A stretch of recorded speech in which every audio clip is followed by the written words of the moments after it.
Olá, alunos do quarto ano! Hoje vamos iniciar um novo assunto, um novo gênero, né? Nós vamos falar sobre debate, vamos entender na prática o que seria esse debate, né?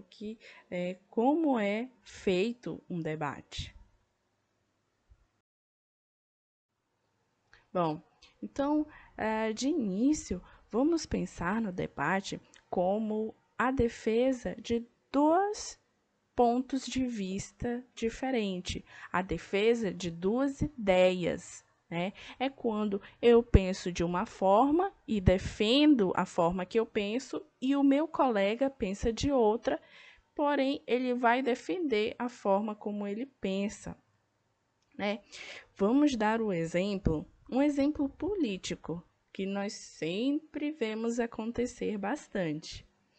Tem aquelas pessoas que defendem o nosso presidente, o presidente atual, né? E existem pessoas que defendem o presidente anterior, né? Então, temos aí uma, um conflito, né? Uma diferença de ideias, mas que ambas têm os seus prós e contra, ok? Então, vamos ver o que diz o nosso livro. Debate. Ao ler o verbete sobre a água, você ficou sabendo que para chegar até nossa casa, ela passa por um processo de tratamento. Esse tratamento e a distribuição da água envolvem custos que são repassados para quem consome. Então, vamos entender aí. Todo o tratamento da água é, e a distribuição, para essa distribuição, você precisa ter dinheiro para que isso aconteça, né? E esse valor é repassado para os consumidores, que somos nós, né? A empresa de água, ela precisa de material para fazer a limpeza, para tirar as bactérias, ok? No entanto, sendo a água um recurso natural, será que deveríamos pagar para consumi-la? Né? Então ele joga essa reflexão. A água, ela não tem um dono, né? Ela é um recurso natural que todos deveriam ter acesso. Mas o processo da água, ele diz que envolve essa questão econômica, né, de precisar de tratamento e distribuição. Vamos ao número 1, ao quesito número 1. Leia os textos a seguir que tratam dessa questão. Então, no texto 1, nós temos o texto com o seguinte título: Cobrança. Cobrar hoje e poupar para o futuro. Vamos ver o que diz o texto? Cobrança da água traz a ideia de mais uma despesa a pagar entre tantas outras que já temos, incluindo a conta de água. Então, por que cobrar a água?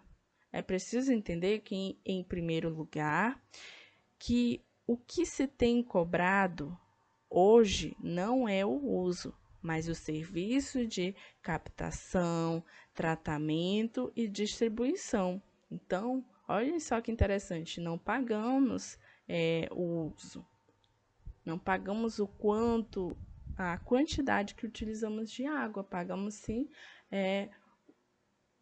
os materiais, né, que fazem o tratamento e distribuição dessa água. Mas, tia, por que então a conta de água, se utilizarmos muita água, ela vem mais cara? Bom, então quanto mais vocês usam a água, mais materiais são necessários para fazer o tratamento da água, né? Vamos continuar. Segundo, que sem a cobrança, quem se beneficia são aqueles que usam mal ou poluem as águas, prejudicando a todos sem ter que responder por isso. A principal razão é que usamos a água como um bem infinito. não reconhecendo que ela tem um valor econômico e que este recurso se tornará muito caro para as futuras gerações. Agindo desta maneira, estamos pensando no hoje, mas não no amanhã.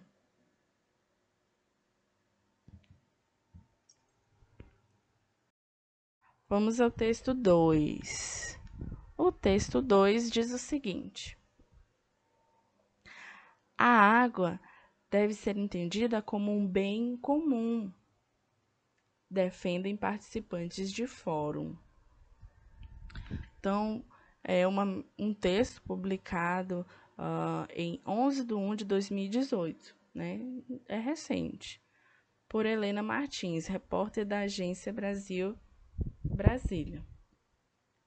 Em meio à crise ambiental que o mundo vivencia, representantes de instituições públicas, academia e organizações da sociedade civil reuniram-se para discutir a sustentabilidade na relação com a água do planeta e reivindicar uma nova compreensão da sociedade acerca da água. No Águas pela Paz, segundo o Seminário Internacional Água e Transdisciplinaridade, realizado nesta quinta-feira, em Brasília, foi feita a defesa de que a água deve ser reconhecida como um bem comum, não como uma mercadoria. E aí, aqui embaixo, ele dá o significado de transdisciplinaridade, que é o que diz respeito a várias áreas do conhecimento. Então, vocês puderam ver aí, na leitura dos dois textos, que são pontos totalmente diferentes, né? E sei que alguns vão concordar com o primeiro texto, outros vão concordar com o segundo. Eu, particularmente, acho que, mas a minha opinião, acho que o primeiro texto, ele cria uma organização maior, né? Ele cria um controle maior para a água que não temos muito, né? Como antigamente.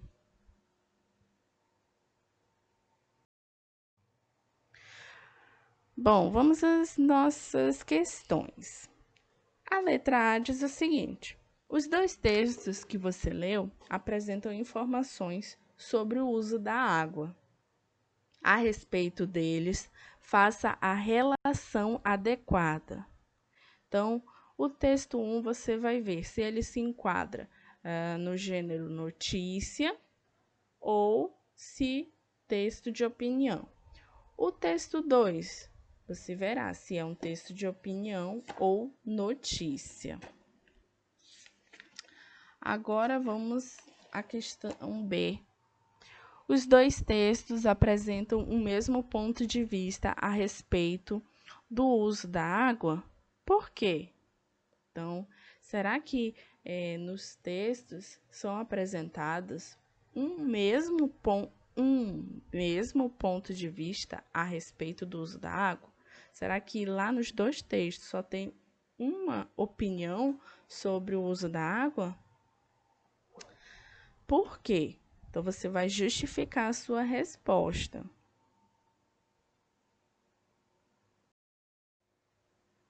Bom, no próximo nós temos: todos somos responsáveis pela preservação da água no planeta. Levando isso em conta, assinale as atitudes do dia a dia que você considera sustentáveis. Então, quais dessas atitudes você considera que ajuda a economizar água? Não desperdiçar água? Destinar o lixo corretamente? Usar a mangueira para limpar calçadas, pois isso diminui o tempo de trabalho? Fechar o registro de água nos períodos de viagem, evitando desperdício e vazamento? Bom, então você vai marcar um X em quais dessas alternativas ajudam na economização de água. Número 2. Pense sobre as questões a seguir e anote suas conclusões. Então, aqui nós temos perguntas pessoais, ok? Letra A. Como o enxágue do tanque ou da máquina de lavar roupa pode ser reaproveitado?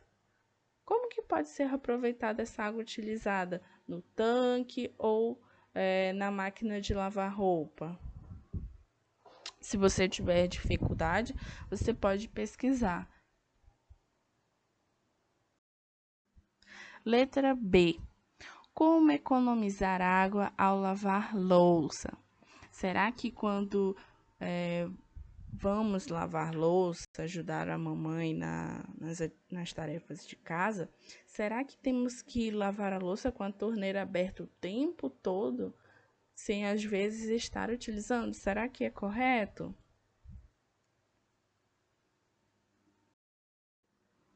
Bom, então nossa videoaula termina por aqui e até a próxima!